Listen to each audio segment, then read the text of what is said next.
race, and who's to know what else is to come for them. On the restart, he's one of the craftiest men in this business, as you know. Ricky Rudd in first. Labonte is in second. Terry Labonte running in second. Ricky Rudd on the point as they go down. Harry Gant running in third. Whittington is in fourth, but Baker is breaking upside, trying to move through. So our camera car now lying in second spot as they go round turn 2 to come down onto the back straight. Following Ricky Rudd, one of the youngest men in this race. He's only 24 years old, Rookie of the Year in 1977. And with a new, strong team, the Dygard team, which Darrell Waltrip left last year, this could be Ricky Rudd's best year yet. In fact, number better 44. be his best year yet. Terry Labonte of Corpus Christi, Texas. His dad got him started in racing. Let's go to Brock Yates. Ken, I'm with Junior Johnson. He can talk now. Junior, have you got your problems sorted out now? Well, we got just a little bit of oil leak somewhere or another that's dropping on the exhaust pipe. It's smoking a little bit, but it ain't leaking out underneath the car, so it's just a seep somewhere or another. We don't think it's no major problem with it. Okay, thank you. Believe it or not, Ken, it's so loud down here, I couldn't hear a word he said, but I presume you know what he's talking about. Back to you. They think they can get along with the problem. But right now, problems for Ricky Rudd as Terry Labonte in car number 44 moves in on his rear bumper.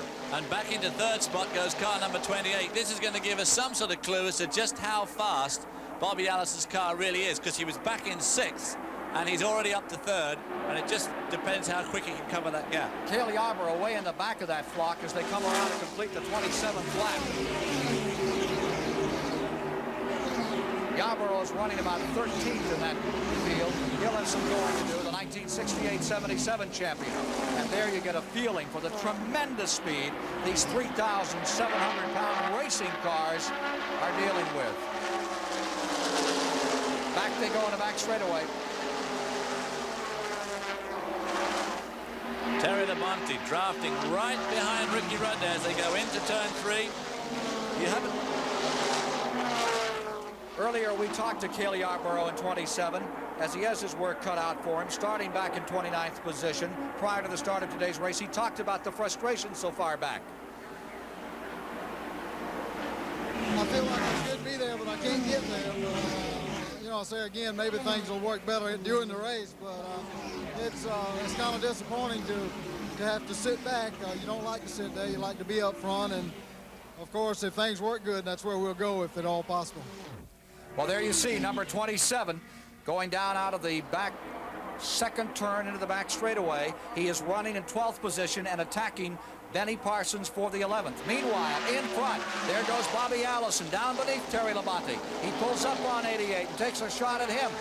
Bobby Allison going back for the front position another time. Well, that must be pretty discouraging, actually, for the others, because he really caught up very fast. He's not by. But you'll notice that he can run well very low. Everybody else is having to take the high line around here. Bobby Allison seems to be able to put that car where he wants, and Benny Parsons is drawn into the pits. Number 15, the Bud Moore car, which won here for Bobby Allison, is now on pit road, and the Whittington car is on pit road. Let's go to Ned Jarrett. Ken, one of the cars that started way back there with Cale Yarborough was Harry Gant, and before the caution, he was one of the fastest cars on the track. He's now in that battle for the 5th position out there. Bob Johnson, the crew chief on the car, is standing by. Bob, you must be pleased with the way that car was running out there. Yeah, we're real happy today. We had our share of problems at the beginning of the week. And Harry just said it was a little loose before this yellow, and I guess I tightened it a little too much, but we can straighten it out, I hope. Is he saying that it's too tight now? Yeah, a little bit. And he's doing a good job of drafting, Ken, and Harry Gant has become a master at that technique. A broken windshield on car number 93, Don Whittington. Put him on pit road, and he's just coming back on the track now. Whittington out of Florida as we work the 30th of 200 laps. And they're also reporting a windshield on car 1 is beginning to break. Buddy Baker has a hole in his windshield on car number 1. That will certainly disturb the aerodynamics on the Haas Ellington car. Certainly disturb the aerodynamics around your helmet, too. It's not very pleasant to have a broken windscreen. That's a shame for Don Whittington, who was putting on a pretty good show there for a relative rookie to this extremely dodgy drafting procedure. There's Buddy Baker, car number 1, being closely followed by Richard Petty, 43. A car that we all know pretty well by now. Buddy Baker is running 6. The lead car draft picking up to like a 9 and 10 car draft. Dale Earnhardt just trailing behind Richard Petty there. We have catching up on him. We have another broken windshield. Number 17, Glenn Jarrett's windshield is broken. Once again, you're with Terry Labonte in car number 44. He is running in 4th position. There he is, right up there with the leaders, waving. See the sign that says, "Hi, Justin"? That's for his 1-week-old son, who is back in Texas watching this race today. You could put all sorts of messages on there, couldn't you? Please send help, refreshments or anything else. You can see his rev counter there, glued at just over between 7,000 and 8,000 RPM.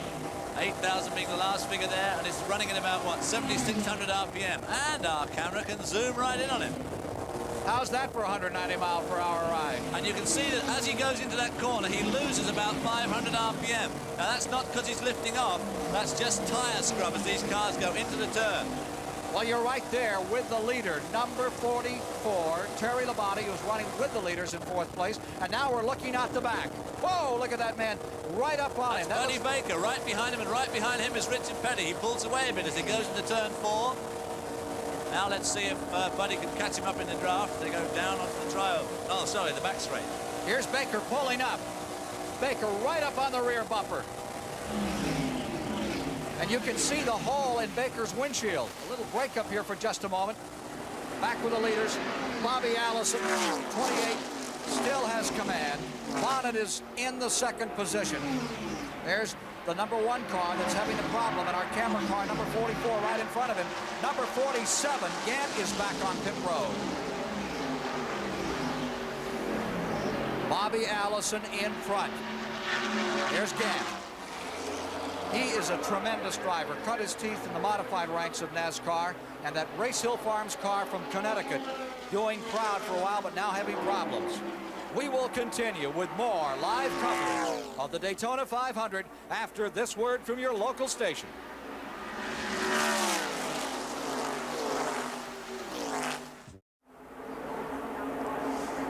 34 laps are complete in the 23rd Daytona 500. 85 miles down, 415 to go.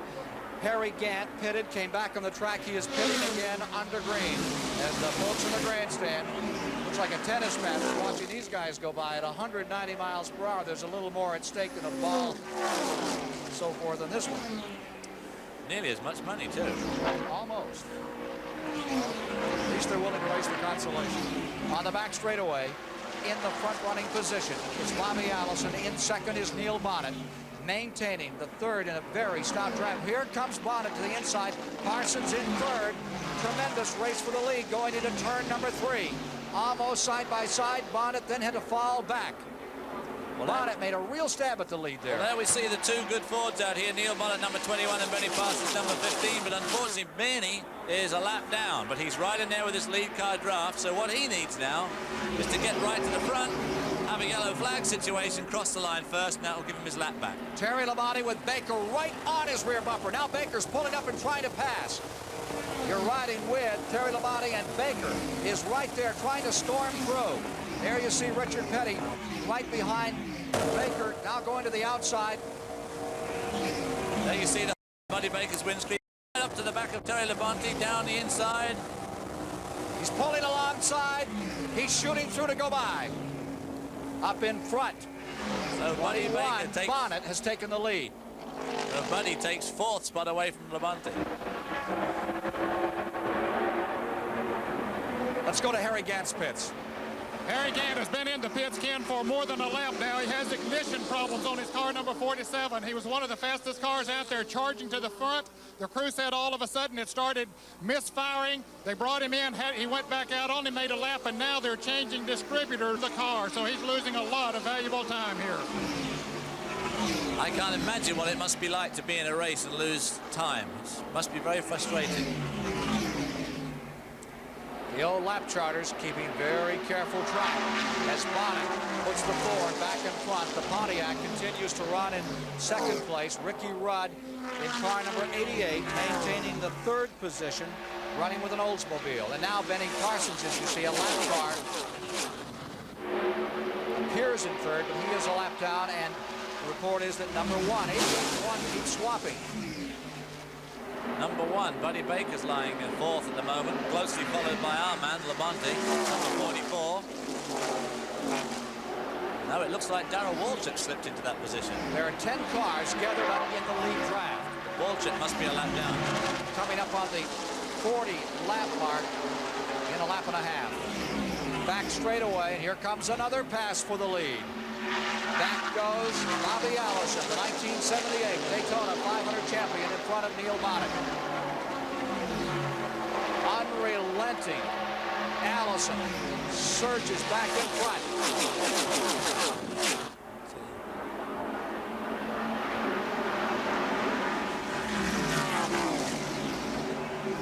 Number 19, Sanders, is back on pit road at this time. To Brock Yates. Ken, I'm down here on pit row with J.C. Elder, the crew chief on Ricky Rudd's car. Is kind of relaxing a little bit back against the stack of tires away from the pit wall. But, J.C., I understand that Ricky's got some radio problems. Is that right? Yeah, we don't have no radio. What do you do now? We just got to give him a signal about a pit board. Like the old days, huh? Yeah, back to old days. Are you running all right other than that? Well, right now, yeah. Okay. Some guarded optimism there, Ken. Back to you. Well, racing in the old days was fine, except that everybody else is racing in the new days. It does make life very difficult if you haven't got good communication. Running third is Baker, 4th is Rudd, 5th is Earnhardt, and going in the 6th position is Terry Labonte. Earnhardt just absolutely squeezed right up to the wall there as they came off the tri-oval. I seem to think that coming off this tri-oval today is going to be a very tricky position. We've got like a 40-mile-an-hour tailwind, but it is in fact slightly crossed, and it pushes them into the wall as they come off that tri-oval. That's the second really, really close call we've seen in that corner. That was Dale, in fact, getting squeezed out there by Darrell Waltrip, who I think must be a lap down, in fact. 40 He's laps. in that lead group. 40 laps, 100 miles have been completed. Cecil Gordon is pitted in the back of the track. Leaders coming by with Bobby Allison first, Bonnet second, Baker third. Rudd is in 4th, Earnhardt is 5th, Labonte is in 6th, Pearson is in 7th. Tagging along at the back of that group, looking all innocent in that orange car as we just see going out of the picture there, is one A.J. Checking Foyt him from as they go Houston, down the back Texas. straightaway. Allison had clear sailing the last lap where Petty had to get around some traffic. He still has a 9-second lead, and with only 7 laps to go. They aren't winding him in at all. They're making no appreciable ground on him at all. Jody Ridley pulling into the pits, number 90. Crowd In 7th spot. just can't believe this one. It looked like it was going to be Allison's almost all day, but in the last moments, it was in the very last lap in 1979 when Bobby Allison, Donnie Allison, Cale Yarborough, remember it was Bobby and Cale that were involved. Donnie pulled around. Well, now this time, it's been Bobby and Richard right toward the finish, and it's been the pit crews that have made the difference. 5 laps to go next time by. I'm not counting the fact that Richard Petty has won this race yet, because there are 5 laps to go and no race is won until the checkered flag is dropped. But if he does win, it'll be absolutely unbelievable, because the Bobby Allison Pontiac has been the strongest car all month, and it was clearly the strongest car in this race so far, having led 117 laps. Petty comes across the line. We're checking on that interval back to the 2nd place car at the last. Allison. Interval stands at 8 7/10 of a second. 8.7 laps running down. Working the 196 right now. And Buddy Baker and Dale Earnhardt, for some reason or other, have dropped right off the pace, and it looks like young Ricky Rudd could finish up a very strong 3rd in this race. Be a great race for the Gardner brothers. Richard Petty sitting in there, looking unconcerned in that close-up shot, but just look how high he gets in the middle of turn 3 and 4 there. Nobody runs closer to the wall than Richard Petty. No one uses the tri-oval like Richard Petty. Likes to pass there. Oh, there's the signal. Carol Kinder putting out the marker to Richard Petty. 4 to go. Into turn 1. Again, runs through turn 1, goes in low, comes right up high. There's Allison running in 2nd. Interval staying now at about 8 5/10 of a second. There's Petty out in front. Richard Petty and his crew. Interval comes down and shrinks a little to 7 6/10 of a second. 7.6 now the interval. Allison is going all out to try and catch Petty. Absolutely willing that car on at this stage in the game. Foot pressed, absolutely mashed to the floor. We heard Lenny Pond say he couldn't run more than 5 laps wide open around here. You can rest assured that both Richard Petty and Bobby Allison are going around this track absolutely full throttle all the way. And whoever's got the best chassis set up is getting through these turns best, losing less speed and pulling down the straights faster. There's Bobby Allison trying for his 62nd career win in this Daytona 500. Looking up from under as we look at the interval another time. It's down to 6 9/10 of a second between 43 and 28, the second place car. There you see Rutherford, who's running back in 12th. Richard Petty going for his 193rd career win in Grand National Racing. And still to come. There's Allison coming to the line as we check that interval another time. It continues to shrink, getting closer all the time. It's now 6.5 seconds, but time is running out. A brilliant maneuver by Dale Inman and Maurice Petty may have given their cousin and brother, respectively, this Daytona 500. Well, a lot of it depends on the driver, too. Richard must have said to them, don't change the right side tires. He must have told them not to change them. He was happy with the way it was set up. And that's what he told them to do, and they didn't. And they did a 6.8-second pit stop, and that's what's given him this race. It looks like he's going to win by about 6.5 seconds. White flag coming up. 1 lap to go for Richard Petty, who looks like he's on his way to his 193rd career win. I'll tell you, I want to be there the day he wins 200. The crowd up on their feet. One of the most beloved race drivers in the history of the sport. Going down at a